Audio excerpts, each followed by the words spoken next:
Hello everyone, welcome to my channel. आज का video मैंने स्पेशली डिज़ाइन स्टूडेंट और उन लोगों के लिए किया है जो लोग कंपटीशन, हायर स्टडीज़ या किसी स्पेसिफिक एग्ज़ाम के लिए प्रिपरेशन कर रहे हैं। मेरा एजेंडा उन एरिया को हाईलाइट करने का है जहाँ पे हमें ज़्यादा फोकस करना चाहिए अगर हमें अपनी डेली प्रोडक्टिविटी को या डेली एफिशिएंसी को और बढ़ाना है।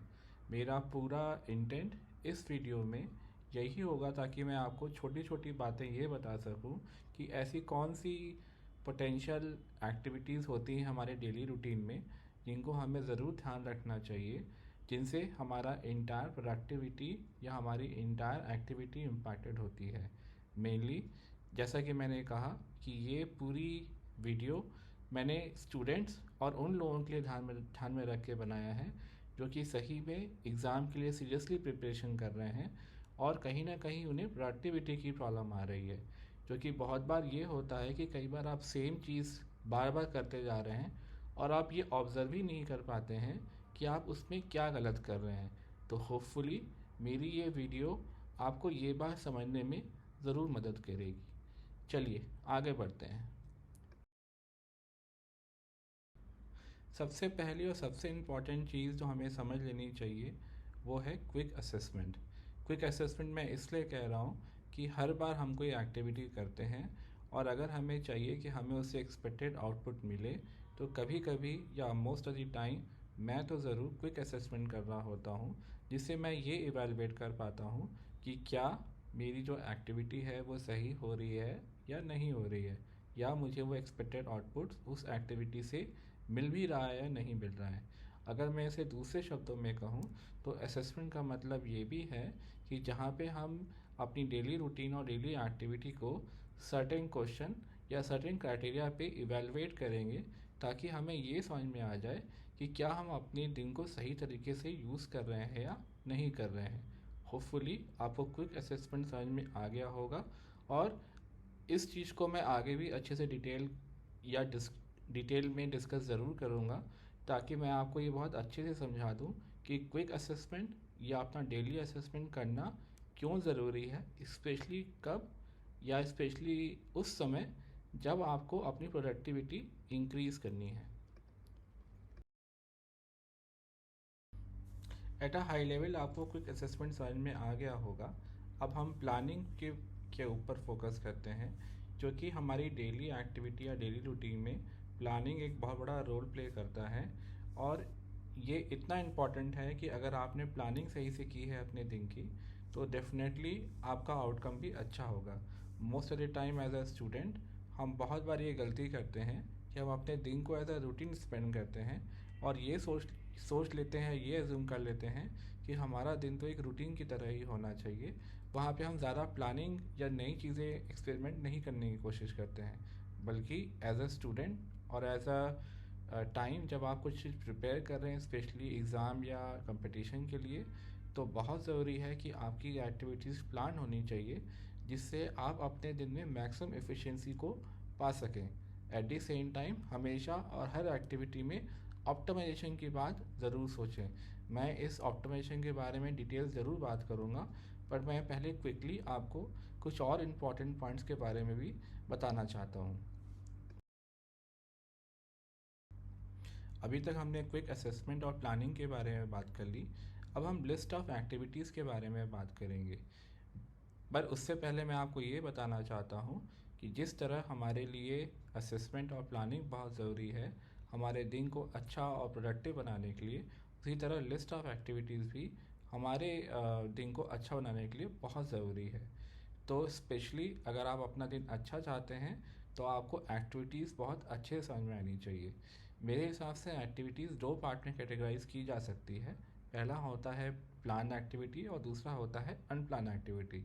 नाम से ही आपको काफ़ी क्लियर हो गया होगा कि प्लान मतलब वो एक्टिविटी जो हम ऑलरेडी विजुलाइज कर चुके हैं और हमें लगता है कि ये एक्टिविटी हमें करनी ही चाहिए या हम करेंगे ही।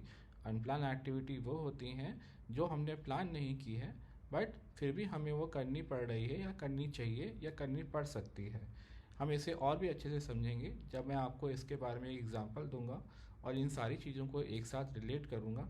अभी के लिए आप इतना ही समझें कि एक्टिविटीज़ को हम जनरली दो पार्ट में तोड़ेंगे, एक होगा प्लान, दूसरा होगा अनप्लान। चलिए आगे बढ़ते हैं। अभी तक हमने असेसमेंट, प्लानिंग और लिस्ट ऑफ एक्टिविटी डिस्कस कर ली। अब हम प्रायोरिटी डिस्कस करेंगे। बिना प्रायोरिटी के आप अपने दिन को ऑप्टिमाइज या बेटर एफिशिएंसी में कन्वर्ट नहीं कर पाएंगे। प्रायोरिटी का मतलब सिंपल से ये है, अगर आपके पास 10 एक्टिविटी या 10 टास्क हैं तो आप उन्हें स्टैक रैंक कैसे करेंगे, यानी उन्हें एक के बजाय दूसरे को कैसे पिक करेंगे और किन बेसिस पे पिक करेंगे। यहीं पे बात आती है, जैसा हमने अभी हमने जस्ट डिस्कस किया कि हमारे पास दो तरह की एक्टिविटीज़ हो सकती हैं। एक हो सकती है प्लान, दूसरी हो सकती है अनप्लान। तो अगर मैं कहता हूँ कि एक ऐसी सिचुएशन आ गई है जहाँ पे आपने ऑलरेडी एक प्लान एक्टिविटी आइडेंटिफाई कर रखी है और आपके पास कोई भी अनप्लान एक्टिविटी नहीं है, बट अचानक से आपके पास ऐसी सिचुएशन आती है जहाँ आपके पास एक अनप्लान एक्टिविटी आ जाती है, तो आप किस बेसिस पे अपने अनप्लान को प्लान एक्टिविटी में लाएंगे।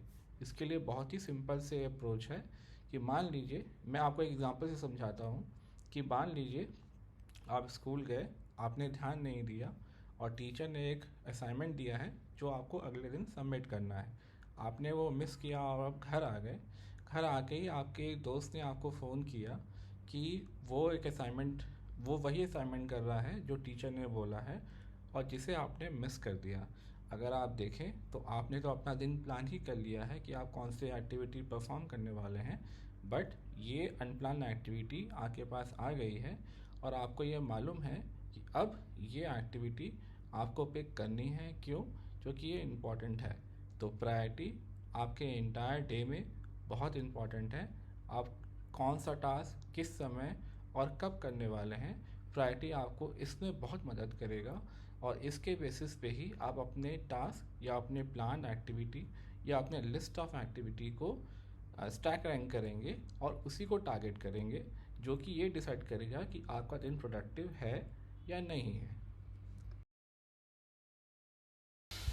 अभी तक हमने सारी इंपॉर्टेंट चीज़ें समझ ली हैं, जैसे quick assessment, planning, list of activities and priority. अब हम ये समझने की कोशिश करते हैं कि हमारा टिपिकल दिन दिखेगा कैसे। तो बेसिकली एज अ स्टूडेंट हमारे पास दो एक्टिविटीज़ ज़रूर आइडेंटिफाइड होगी, एक होगी प्लान, दूसरा होगी unplan. Generally as a plan और एज अ स्टूडेंट मेरे पास प्लान एक्टिविटी हमेशा डिफाइंड होगी और मैं इसे बहुत अच्छे से विजुलाइज भी कर रहा हूँ। एक ध्यान देने की बात यह है कि हम बात डेली प्रोडक्टिविटी की कर रहे हैं, इसलिए मैं पूरी बात या पूरी चीज़ें आपको डेली फोकस पे बता रहा हूँ। तो ये भूलिएगा नहीं, क्योंकि इससे आपको मेरी बात समझने में बहुत आसानी होगी। चलिए आगे बढ़ते हैं। अगर हमारे पास एक ऑलरेडी प्लान है, इसका मतलब ये है कि हमारे पास list of plan activity, unplan activity based on priority already decided है। होप आपको अभी तक बिल्कुल क्लियर होगा।